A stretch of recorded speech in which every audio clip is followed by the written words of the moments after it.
Welcome to the Slop Farm. Enjoy the video. In this video, I will show how to replace rear bumper on Dodge Ram 1500, full guide.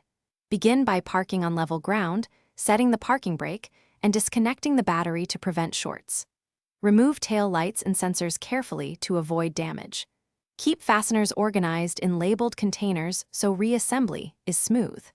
Have basic hand tools and a torque wrench ready, and ask a friend to help with heavy lifting for safety. And start by unplugging any wiring harnesses for lights or sensors, and then unbolt the bumper using correct socket sizes. Support the bumper with a stand or helper before removing the final bolts to prevent injury or damage. Once off, inspect brackets, mounts, and wiring for corrosion or bends, and replace any compromised hardware. Clean mating surfaces so the new bumper fits flush and aligns with body panels without gaps. Lift the new bumper into place with a partner and loosely fasten mounting bolts to allow adjustment. Check alignment with body panels and gaps, then tighten bolts in a cross pattern to ensure even seating.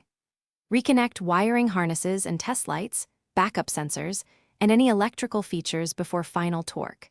Verify tow hooks or hitch connections if applicable, then perform a short walk-around to confirm everything is secure and properly aligned. Thanks for watching. Consider subscribing if we helped you today.